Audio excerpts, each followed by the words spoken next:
dialogue national bi ñi bon waa APR en fait ñoom moom teel nañoo wax ni demuñu Amadou Ba démb ak Mamadou Ibra Kane ak yeneen nit ay Omar Sarr mais Amadou Ba bi xaw na bett ñu bari en fait par rapport ak tuuma yu bari yi tegu ci ndoddam ci wàllu finance publique bi li ci leerul ndax nga gisee dem Amadou Ba bi. Je dirais que c'est une bonne chose. Même si fekkee am na ñu xam ne dañu jàpp ne dafay nekk di charmer le nouveau régime mais laataa loolu il faut que ma wax ne. day teel lool pour ñu wax ne. ci lii lañ nar a discuter. parce que discussion dafay am lu ñuy wax TDA. waaw mooy tableau de dialogue et d'analyse.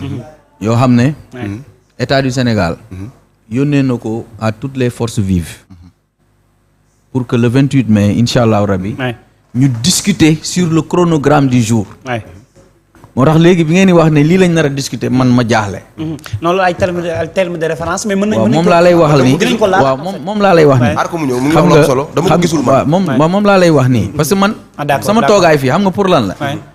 mooy fexe affaire yi di leer. absolument c'est important. man gis nga bu ma fi jógee fii te fii affaire yi leerul. mooy man su ma demee du ma kontaan. dama bëgg ñëpp xam Sénégal ne. 28 mai bii ñu dëgmal pour waxtaan dialogue national. amul benn mbindeef bu la mën a wax ne la lii la ñuy waxtaanee. parce que dafa am lu ñuy wax TDA. TDA mooy tableau. de dialogue et d'analyse. boo xam ne. yónnee nañ ko à toutes les forces vives. wax leen ne leen. il y a pas de tabou. sur ce sur quoi on va discuter. ah bon mooy y a pas de point boo xam ne définir nañ ko ne. lii lañ war a discuter. ce qui veut dire que. pour le moment. unilatéralement. il y a pas de contenu qui a été figé. loolu dama bëgg à moins de 10 jours de l'événement. oui loolu man maa la ko wax. yow élément bi nga wax nii bu ñu demoon ci internet bi dinañ ko gis. TDA bi. mais tapé ko. mais attends je vais poursuivre. maintenant. waa APR bi ñu fi nekkee. wala ñeneen i régime yi sax bu ñu wootee. da ngay gis dañ doon wax ne nit ñi dañoo war a ñëw pour wuy si. man li ma gëm xam nga mooy lan. ku la woo. bu la joxul wax la. absolument soo demee ba yegg boo d'accordul ne d'accorduma. mais yow soo demul c'est comme le pacte stabilité sociale. bi nga xam ne ànd gësam demul wuy ji. ñëpp signé ko ñëpp signé ko Sénégal gi ñëpp génn ñu signé ko yow nga ne àndoo si naan da ngay dugal préavis de grève mais doo dem boo demee ba foofu ne leen ànduma si. donc Amadou Ba lim ne dafay dem. man jàpp naa ne sax dafay apaiser le climat social et politique. pour que lépp ñu waxtaane ko ku ci nekk opposition. ñëw mën a jàkkaarloog avec le régime. ñu bàyyi les politiciens te xam ne heure liggéey moom moo jot. loolu ñun culture boobu ñun dañ ko war a am daal. ñun Sénégal rek ngay gis. 90% des informations nekk politique. te soo demee si dëkk yi nga xam ne ñoom ñoo ñu ëpp xaalis fuuf. élection bu jotee ñaar ba ñett nit ñoom ñooy ne te ci ñaar ñooñu kenn ku nekk day am ay parti ay mouvement yu bëri yu nekk ci gannaawam. léegi ñun on passe plus de temps à faire la politique. que de travailler. absolument mais loolu dafa. kon wàññi parti politique mais c'est ça mais bien sûr. au Sénégal dernièrement on a recensé plus de 300 partis. ay partis yoo xam ne ce n'est que de nom. absolument man. damay gis ay parti yoo xam ne nii. que mooy siège yañ am. dañoo dem ba carnaar yi ñuy tijjee seen siège yi. mënatuñ ko dañ ko mujj daj. mais ce que je vous dis là c'est très sérieux. moi j'ai eu la chance de faire ce que l'on appelle système politique. à la faculté de droit. mais tey boo xoolee tey multipartisme biñ ko nangoowee. c'était pour que nit ñi mën a ñëw inclure ci. partition au développement au Sénégal. Je lance un appel à toutes les politiques. De grâce, s'il vous plaît. On n'est pas à l'heure de campagne ou de politique politicienne. Allez répondre à l'appel du régime au dialogue le 28 mai et allez discuter sur votre désaccord ou accord pour le fonctionnement du Sénégal. mais toog fee ne du ma dem parce que lii lañ nar a discuter te TDA yi ñu ngi koy yónnee pour ñu nar a valider. man loolu daf may jaaxa.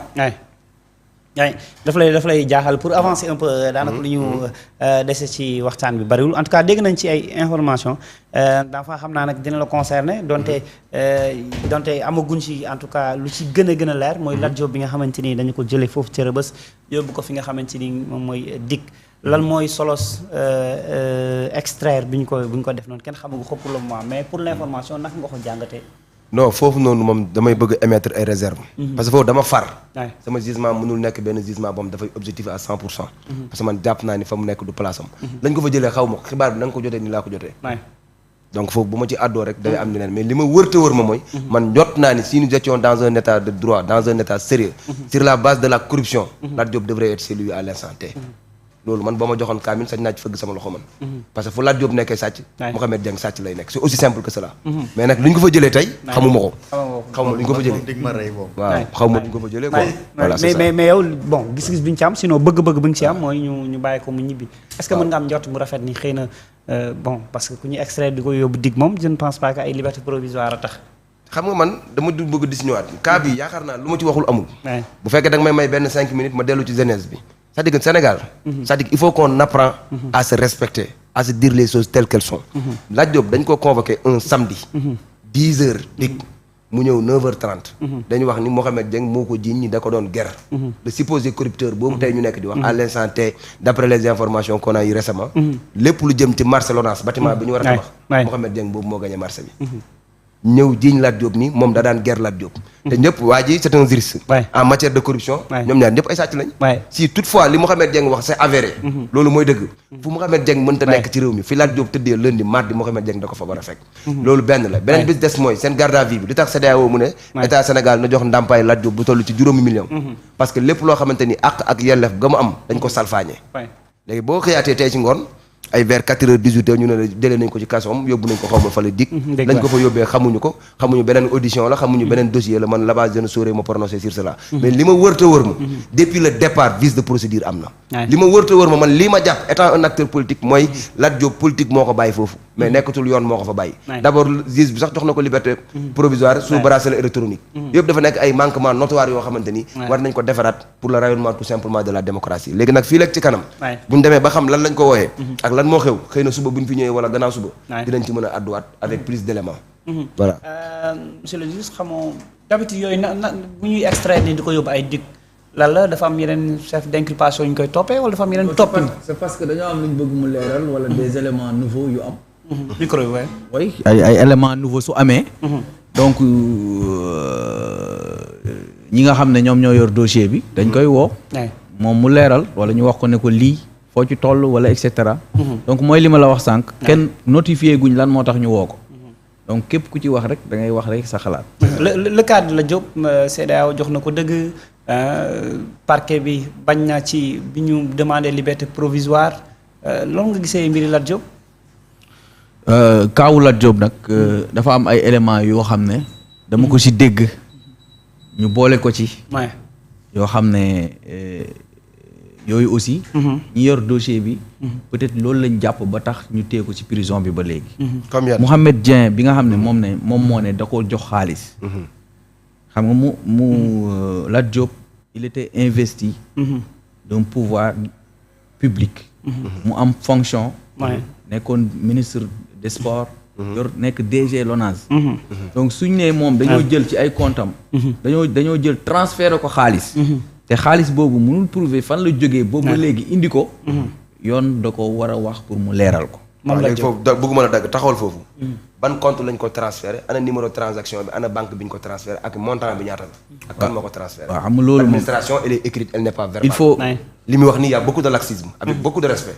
nañu wax compte bi nañu wax banque bi nañu wax numéro transaction bi. non c'est pas moi qui l'ai dit ah. ça yow yaa ko wax léegi. non j'ai pas dit ça de. yow yaa ne Mouhamed Dieng moom moo ko tuumaa yow yaa ko wax léegi. dama ne Mouhamed Dieng da ko jiiñ da ko tuumaa ni da ko doon jox xaalis. waaw moom laa la wax léegi di. mais jox bi war na moom laa wax la ni. attends mon cher dafa légère. mon cher moom laa lay wax léegi. xam nga man nee naa la.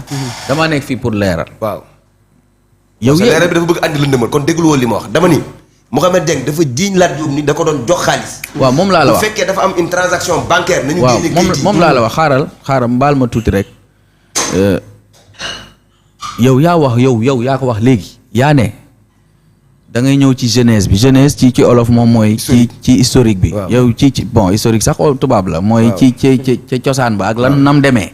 yow yaa ne Mouhamed Dieng moom moo ko tuumaal ne da ko doon verser ay xaar yow wax nga loolu wala waxoo. da ko daan guerre mooy corruption. c'est un abus de pouvoir. qui est à des fins personnelles. qui est condamné par la loi. moom laa la wax ne la yow yaa ko wax léegi. man ma ñëw di leeral loolu ni mu demee. mais yow ci biir leeral bi da ngaa wax nature transaction bi man. j'ai pas dit moom laa la wax la nature quand waa xaaral mon cher attends rek quand il y a des transactions bancaires. si vous voulez savoir le montant. il faut aller auprès de la division des investigations criminelles nga laaj leen ko peut-être ñoom mën nañu am éléments yi ñu jox la ko mais moi je suis en train de vous parler sur les faits nga xam ne yow sax sa bopp yow yaa ko wax nature numéro compte bancaire je ne saurais le dire montant je ne saurais le dire man fan laa koy xamee. waaw léegi foofu boo ma déglu woon tuuti danaa la wax man li ma nekk di wax balaa ñoo tardé temps foofu. waaw dama ni voilà Mouhamed Dieng maintenant xaaral Mouhamed Dieng dafa ni da daan ger Lat Diop ma ni bu fekkee ci élément boobu rek la ñu sukkandiku. jàpp Lat Diop xamal ni loolu du mandute te nekkuñ ci état de droit. ok wax ma foofa Lat Diop nekkee lundi mardi Mouhamed Dieng war na ko fa fekk. voilà merci nakam liquide la ko joxe. nakam compte bancaire man jaaruma détail parce que jàpp naa ni sax joxe dafa amul. c'est ça voilà merci. Voilà. mais man li may wax moom mooy li nga xam ne mooy élément du dossier yi. te loolu moom c'est connu de tous. dañ ko bind ñëpp xam ko. voilà. noonu la demee. Mouhamed Dieng moo ko ji ñu indi ko et cetera moom mu war a prouver lii fu mu jógee. am yeneen i document am yeneen i wax yu ñu ci wax sax ne non da doon jouer paris sportif lu bëri. ay 100 millions yooyu yëpp. man dugguma ci. mais li mu mën a wax daal mooy. situation bi. boo amee ay transaction waxoon naa ko fi sama la fois passée. boo amee ay transaction daa war a am traçabilité. nga génnee xaalis bi. surtout rawatina nag nga nekk si vous êtes investi d'une autorité d'un pouvoir public. nga wax ne lii fii la jógee moo am traçabilité. d'accord mais su mënul am ne yow. dañuy def hypothèque conservatoire. jël sa alal au titre de cautionnement. def ko ci état du Sénégal. fay la téela ci prison bi ba ngay fay xaalis. loolu man waxuma ko c'est la loi qui le dit. maintenant. boobu ba léegi su prouvé wul. dañ koy woowaat laaj ko ne ko lii ak lii ak lii lan lañ ko woowee nag man loolu xawma ko. voilà d'accord léegi foofu ñu taxawaat fi tuuti mu ngi wax sànq ba léegi prouvé. waaye léegi bu ñu nekkee ci yoon boo xamante ni yoon day doxal yoon. yow bu ñu fi wàccoon léegi. ma ne la oto bee nee ci suuf yow yaa ko moom.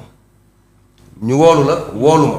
man maa war a wax man fan laa teg ni yow yaa moom oto bi wala yow yaa war a wax yow fan nga jëlee oto bi yow. yow ma jiñ xanaa. mais nañ bàyyi caaxaan.